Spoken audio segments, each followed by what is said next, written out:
tema que vamos a tratar con mi querido maestro es afecciones de los genitales externos. Muy buenos días, doctor. Padre mío, Gerardo Rodríguez Regalado. Buenos días, Wellington, y gracias por esa introducción. Realmente tengo que decirlo, dentro del área de la urología tengo muchos hijos, pero el primero de todos y el más allegado a mí es precisamente el doctor Wellington Ledesma. Agradezco al doctor Pablo Mateo la gentileza de la invitación. Y buenos días, Roberto. Gracias. Un placer, también por recibirme ustedes aquí. Yo quiero aprovechar el momento, primero que todo. En el día de ayer celebrábamos el Día del Médico Dominicano y quiero hacer un día después las felicitaciones a todos los médicos de República Dominicana que día a día tesoneramente se levantan a trabajar por el favor de todos los pacientes dominicanos. La medicina nuestra sigue siendo una medicina de profesión, una medicina sacerdotal, si así se le quiere llamar, en donde hay un compromiso con la comunidad demasiado limpio, demasiado amplio, y yo quiero darle un abrazo a todos mis hermanos, todos mis amigos y a todos los médicos de la República Dominicana. Así es. Yo quiero hacer un pequeño comentario aprovechando esas palabras atinadas, maestro. El doctor Pablo Mateo inició con un impasse que estamos teniendo con algunas ARS, que yo pienso que muchas veces no se conoce, o todos los estamentos de una ARS a veces no conocen los pasos que enlentecen el proceso. ¿Cómo es posible que, y puedo dar ejemplo de muchísimos urólogos y casos que he visto, que llegan pacientes con emergencia? Una emergencia es algo que no puede esperar, y que uno tenga que pasar por el proceso de autorización, y yo le puedo decir de urólogos que han hecho la emergencia sin importar que le paguen o no, esa emergencia, porque se trata de que el médico sí sabe, porque estudió lo que es una emergencia, qué puede esperar y qué no. Y aprovecho también para felicitar a todos esos médicos consagrados y dedicados a todo el mundo. Mira, Wellington, es importante saber que la Sociedad Dominicana de Urología, de manera muy particular, ha venido en los últimos años trabajando de la mano con las ARS en busca principalmente de que esas situaciones no se sigan dando, no solamente en nuestra sociedad, sino el Consejo Nacional de Sociedades Médicas Especializadas hace un trabajo arduo a la mano del Colegio Médico Dominicano buscando soluciones a eso. Yo espero que en la locución que hizo el presidente de la República en su toma de posesión, hay una promesa muy importante, que es la promesa de que la seguridad social inicie. Y para que la seguridad social inicie como ley, hay que incluir claramente las ARS, las AFP, hay que incluirlos a todos. Y si hay un trabajo mancomunado en el cual los médicos y el gobierno estén de la mano, yo entiendo que todo esto ya está en miras de solucionarse debido al tiempo que hace que se está trabajando con esta situación, y ojalá que para el beneficio de todos, porque como bien tú decías, todos hemos pasado por el hecho de ir a una emergencia, resolver una situación y que al final no nos lo paguen. Pero ¿quién lo paga? El deseo que nosotros tenemos de trabajar, ver al paciente que salió de una situación, aunque no es el objetivo en la medicina como tal, pero nosotros estamos trabajando en pos de la comunidad. No, y es importante agregar en lo que tú dices, por ejemplo, la doctora Katia García, que es la presidenta actual de la sociedad, que no ha descansado tratando de resolver esas situaciones que ocurren con las ARS, que al final a quien benefician de manera directa es al paciente. Entonces, por eso al principio hicimos un llamado al señor Iván, que es gerente de prestaciones de servicios de SENASA, y al señor Manuel Quesada, quien es gerente de cobertura y del call center, a que ayuden a que esas emergencias de SENASA que llegan no se le trastorne la vida en una emergencia. Lo más difícil, por ejemplo, y hablamos de urología, no sé si en las otras especialidades, pero imagínate algo tan, vamos a decir, simple, una persona que no puede orinar, es una emergencia, pero de verdad, porque es una condición que podría conllevar al paciente a un fallo, a un infarto.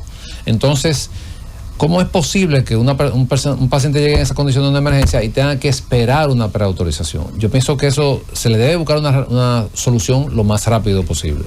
Sí, realmente yo estoy de acuerdo contigo en un 100%, y hay muchísima situaciones que podrían llamarse incluso aberrantes dentro de la medicina, porque incluso deberíamos sentarnos un día a hablar sobre las situaciones de la ARS, no solamente con urología, sino con todos los médicos, porque por ejemplo hay ARS que tú le pones un dispositivo que sí lo conocemos los que somos urólogos, para facilitar la salida de la orina del riñón hacia la vejiga, que es un catéter doble J, que es algo que es muy simple, pero tú se lo puedes mandar a colocar al paciente y se lo colocas y te lo autorizan, pero muchas de las ARS no autorizan el retiro de esos catéteres. O sea, son situaciones que a veces tú dices, pero espérate, le puse este insumo a un paciente y no puedo hacerlo.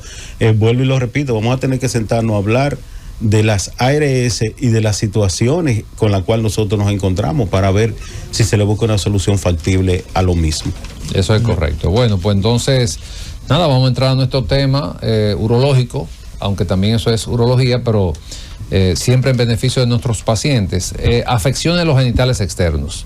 Entonces, cuando hablamos de este tema, ¿a qué nos referimos? Para entrar ya en detalle del tema que nos ocupa. Sí, cuando me pidieron un tema, yo quise que comentáramos sobre cuáles son las principales afecciones que tenemos en los genitales externos masculinos, por el hecho de que cuando se habla de un urólogo, el paciente en términos generales encasilla que es el médico encargado de los problemas prostáticos per se. Donde se habla de urólogo se habla de próstata, pero hay un sinnúmero de situaciones y estamos acuñando un término que es demasiado importante, y es que la urología debe ser integral, y es integral porque dentro de ellos nosotros los urólogos trabajamos con los órganos sexuales masculinos, tanto externo como interno, pero en este momento vamos a referirnos a los órganos masculinos externos.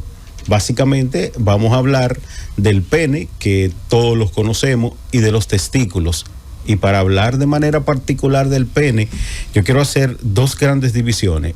El pene va a tener dos componentes externos que nosotros podemos verlo a simple vista, que es una parte anterior o la cabeza del pene, que nosotros a partir de ahora vamos a llamar glande, porque es el nombre científico, el nombre técnico que nosotros utilizamos. La cabeza o la parte anterior del pene es el glande y la parte cilíndrica posterior es el cuerpo. Entre el pene y el cuerpo hay una unión que es el surco balano prepucial, que esta unión para nosotros de manera muy importante tiene una significación clave. ¿Qué pasa? Que la gran mayoría de los pacientes, cuando llegan a tu consultorio, nosotros tenemos que hacer una evaluación física del paciente, y esa evaluación física va dentro de lo que nosotros llamamos la historia clínica, y ese examen físico es precisamente lo que nos va a orientar a nosotros en base a los síntomas que el paciente presente y en base a algunas lesiones que puedan aparecer dentro tanto del pene como dentro de los testículos. Lo que sucede precisamente con esto es que el paciente oculta muchas informaciones, y si el paciente no llega con la disposición de querer primero mejorar sus condiciones y exponer claramente cuáles son sus situaciones, entonces nosotros no podemos tener un diagnóstico acabado. Con esto quiero decir que cuando usted va a nuestro consultorio de urología, y hablo en nombre de todos los urólogos, nosotros quisiéramos una apertura del paciente, y cuando usted se pone en nuestras manos debe entender que es buscando una solución a un problema. A nosotros no nos interesa o no vamos a discriminar nunca ni por su religión, y nos interesa la religión porque en base a religiones hay situaciones que se relacionan mucho con enfermedades a nivel de los genitales. No nos interesa tu orientación sexual. Realmente, para juzgarte no es de nuestro interés, pero sí nos interesa saber qué tipo de relaciones tú mantienes, si es una relación sexual, heterosexual, homosexual, bisexual, o dentro de la gran gama de sexualidad que hay en la actualidad, cuál de ellas practica, y eso nos va a orientar. Es importante saber que sí nos interesa conocer todos los detalles de tu vida íntima para nosotros poder tener un diagnóstico acabado, y que todo paciente que llegue a un consultorio de un urólogo llegue con la facilidad de poder hablar de lo que hace y de lo que no hace para tener un diagnóstico certero y un tratamiento adecuado.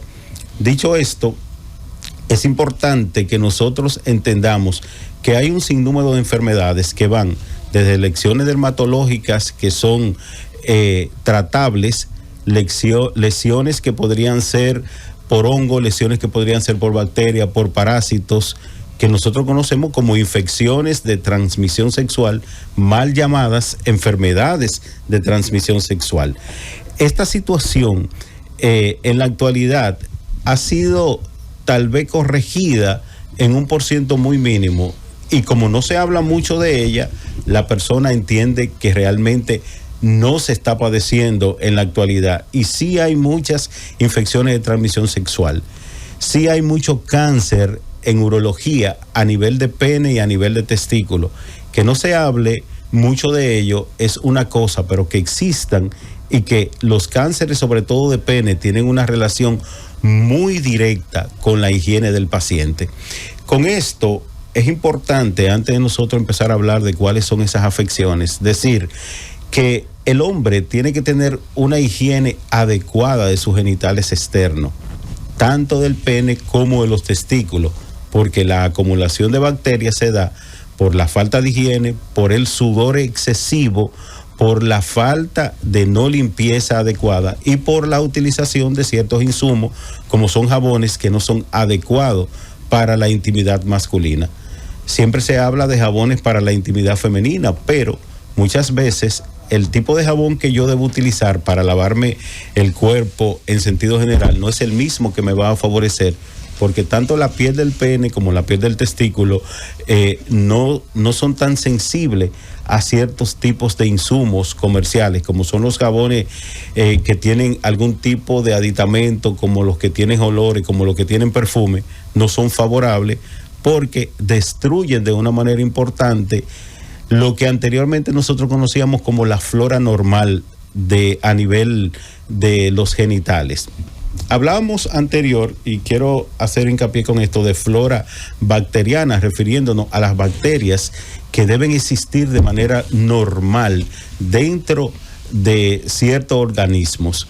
En todos los organismos, hoy le llamamos a esto de una manera más amplia y más científica microbiota, y hemos ido dejando atrás precisamente el término flora por la microbiota al ser demasiado amplio.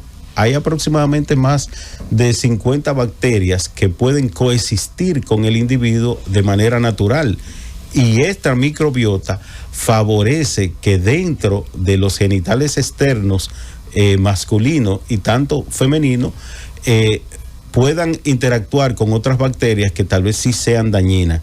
Si nosotros, utilizando ciertos productos de manera rutinaria, dañamos esa microbiota, entonces no permitimos una defensa importante para el organismo. Con esto es importante resaltar que en la actualidad el hombre tiene que tener una higiene tan importante como la tienen las mujeres, y que existen insumos y jabones que pueden ser utilizados de manera muy exclusiva para el pene, como son los jabones que tienen un pH bajo en relación al pH de nuestro organismo en sentido general, y esto pueden favorecer a una mejoría de ciertas situaciones. En la actualidad, por ejemplo, hablamos de afecciones que son una de las más frecuentes y con la que llega el hombre a urología a nivel del pene o a nivel del glande, y es la balanitis, que es un proceso inflamatorio del glande, y el 95% de las balanitis son por hongos. Esos hongos, por lo regular, nosotros conocemos la más frecuente de ellas, es la candidiasis, que es más frecuente en mujeres, la candidiasis vaginal, pero que también nosotros podemos encontrar una balanitis candidiásica. Esta la podemos conseguir de muchas maneras, y la principal de ellas es la transmisión sexual, que podrían estar de manera normal en la vagina de la mujer, pero una vez entra en el hombre puede producir estas afecciones. Una balanitis es una inflamación del glande. En sentido general vamos a tener un glande enrojecido Es un enrojecimiento que podría parecer rosado intenso y produce mucho escozor, mucha picazón, y en algunas situaciones van a haber secreciones. Estas secreciones podrían ser malolientes precisamente por la situación del hongo. El microorganismo que está interfiriendo para que esto se produzca es el hongo. A veces lo podemos confundir con algunas otras situaciones. Entonces, es importante que cuando esto suceda, no automedicarse, no comenzar a preguntarle al amigo, al vecino, qué tú te has puesto para eso, e inclusive muchas veces lo pueden confundir con otro tipo de infección de transmisión sexual y utilizar tratamientos erróneos que van a dañar aún más esta situación. Pero ¿qué sucede con la balanitis por hongos? Que nosotros podemos adquirirla no solamente de manera directa con la sexualidad. En la actualidad, por ejemplo, con el uso de cualquier otro insumo como toallas que otras personas infectadas hayan utilizado, está muy en boga y es importante el uso de los gimnasios, y en los gimnasios proliferan mucho los hongos porque no hay la higiene necesaria ni en los baños, o porque usted utiliza máquinas de hacer ejercicio que ya utilizó otro, en donde no hay una constante higienización. Es importante que a la hora de usted asistir a un gimnasio lleve una toalla de uso particular, y póngala tanto en las máquinas de ejercicio como en los bancos, y utilice guantes, que ese tipo de guante le ayuda a proteger las callosidades en las manos, pero también le ayuda a no exponerse de manera directa con algún tipo de bacteria, y los más frecuentes, como he dicho, son precisamente los hongos. Entonces, en la actualidad, esta infección por hongo tiene su tratamiento, y el tratamiento lo conocen muy ampliamente los urólogos, lo conocen muy ampliamente los dermatólogos, que podrían trabajar este tipo de situaciones. Sin embargo, si no buscamos una ayuda adecuada, o si confundimos el tratamiento, podemos estar arriesgándonos demasiado a nivel precisamente de nuestros genitales.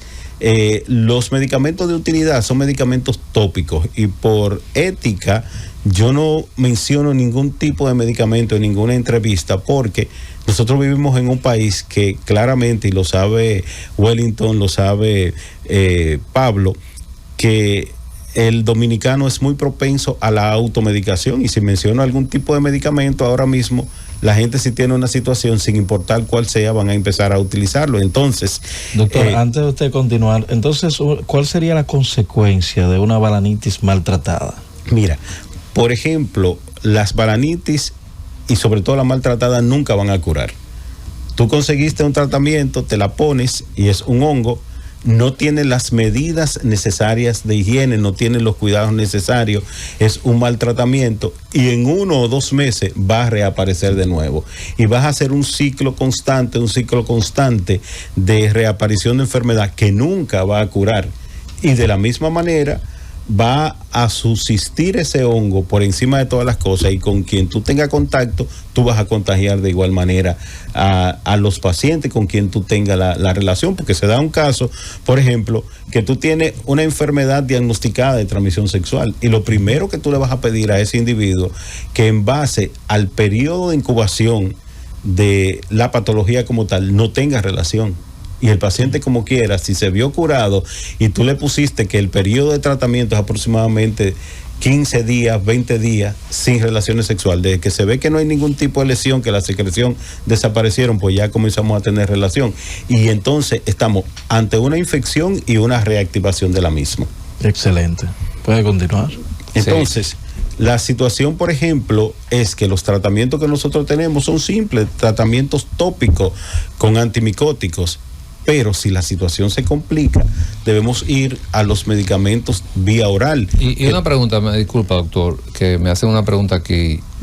¿Hay alguna relación con esas, o con alguna de esas afecciones de los genitales y el cáncer de pene? Sí, y más adelante lo podemos hablar, pero dando un bosquejo generalizado, el cáncer de pene una de los precursores es precisamente el virus de papiloma humano. Entonces, estamos hablando, por ejemplo, en este momento de la balanitis por ser una de las más frecuentes, pero si nos vamos, por ejemplo, a otra enfermedad de transmisión sexual, nos podemos ir al famoso VPH o virus del papiloma humano. Bien conocemos que los virus, en sentido general, no tienen una cura, sí tienen tratamientos paliativos y sí va a depender mucho del sistema inmunológico del individuo. Entonces, el virus de papiloma humano vamos a catalogarlo como un virus tipo 2, porque el tipo 1 es el que nosotros común vemos que nos aparece a nivel de los labios. Ese virus, vamos a decir que es un virus simple, que siempre va a estar ahí, que no tiene inmunidad. Sin embargo, un virus tipo 2 es un virus de papiloma humano.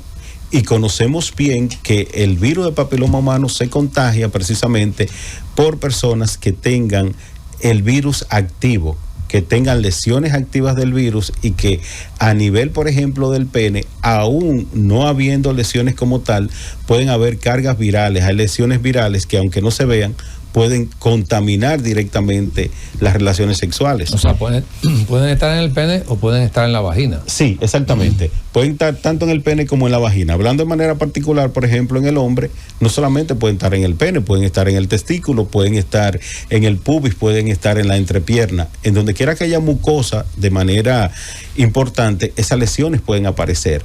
Y aparecen y desaparecen con el tratamiento, pero dejan microlesiones que siguen conteniendo gran carga viral y que esa carga viral también pueden infectar. Con esto quiero decir que aún utilizando preservativo, y podemos decirlo claramente, es una de las infecciones de transmisión sexual que aún utilizando preservativo pueden contaminar al individuo. ¿Por qué? Porque pueden estar en cualquier parte expuesta del organismo y esas lesiones entonces pueden aparecer tanto en la mucosa oral, pueden aparecer a nivel del pene, a nivel de la vagina y a nivel del ano. Y aún desapareciendo, si no hay un tratamiento adecuado para esos pacientes, entonces pueden haber una contaminación. Entonces, ¿Sabe, doctor? Escúcheme, es importante resaltar en paréntesis ahí, que hay una nueva modalidad ahora de los jóvenes de tener una actividad sexual con una persona que no conocen y van a la consulta a prevenir, pero ya tuvieron la relación, o sea, incluso sin uso de preservativo. Hago el comentario porque ya lo he visto en estas semanas, varios casos, y digo, bueno, pero la prevención no es esa, la prevención es antes de, o sea, después que usted tuvo una actividad sin preservativo, todo lo que hay ahí, usted lo va a tener, casi seguro. Entonces, lo menciono porque usted acaba de decir que aún con el preservativo, una persona con el papiloma lo puede transmitir al otro, porque muchas enfermedades, incluso utilizando el preservativo, no lo van a evitar de que usted se contagie con una enfermedad como el papiloma, la hepatitis, por el beso. O sea, son muchas vías de transmisión. Exacto. Que hay, que no necesariamente el uso del condón va a prevenirla. Exactamente. Entonces, ¿qué pasa, por ejemplo, en el caso particular del virus de papiloma humano? Que dependiendo de las lesiones que aparezcan, es la agresividad del mismo. Y se ha relacionado, dando respuesta a la pregunta que tienes por allí, que el virus del papiloma humano de alto grado se relaciona con el cáncer de pene. Es un precursor para que aparezca el cáncer de pene. Inclusive, se entiende que dos factores son predisponentes, es la falta de higiene, que por eso insisto en la higiene personal, la falta de higiene y el virus del papiloma humano son de los precursores para que se produzca el cáncer de pene. En la actualidad sabemos que hay más de 150 cepas o genotipos de virus de papiloma humano, pero de ellos 40 pueden afectar de manera directa para que se produzcan cáncer tanto a nivel de los genitales externomasculinos como femeninos, y de esto los más temidos y más relacionados con cáncer de pene son el 16 y el 18. Nosotros, por ejemplo, en el país tenemos la dicha de que en la actualidad los laboratorios de mayor alcance tienen la facilidad de hacer una determinación de qué tipo y qué número de virus el paciente tiene, y en la actualidad también tenemos lo que se conoce como un panel de infecciones de transmisión sexual, sí, que te puede decir qué tipo de infección tú tienes, con cuál tú te has visto expuesto. Entonces, por eso insisto mucho, la higiene del pene es importante. Es importante que desde que tú tengas relaciones sexuales con una persona, te pares de la cama, te laves, te higienice los genitales externos, tanto el hombre como la mujer, porque recuérdense que en el pene, sobre todo en el pene que no está circuncidado, guarda muchas secreciones, y esas secreciones que se guardan allí se transmiten y luego pueden traducirse como una infección, una entrada a la puerta para la infección. ¿Por qué? Porque cuando guardas el glande, que es la parte anterior del pene, dentro del prepucio, en los hombres no circuncidados, esas secreciones que tiene las acumulas. Entonces, es importante siempre hacer un lavado inmediato. Aún tú vuelvas de nuevo y tenga otra sección de relación sexual, vuelve, te para de nuevo, te lava, y eso favorece inclusive una mejor integración entre las parejas. Muy bien, vámonos a un corte, doctor. Al regreso, usted continúa con esta majestuosa exposición sobre el tema que tenemos para el día de hoy. Llévatelo.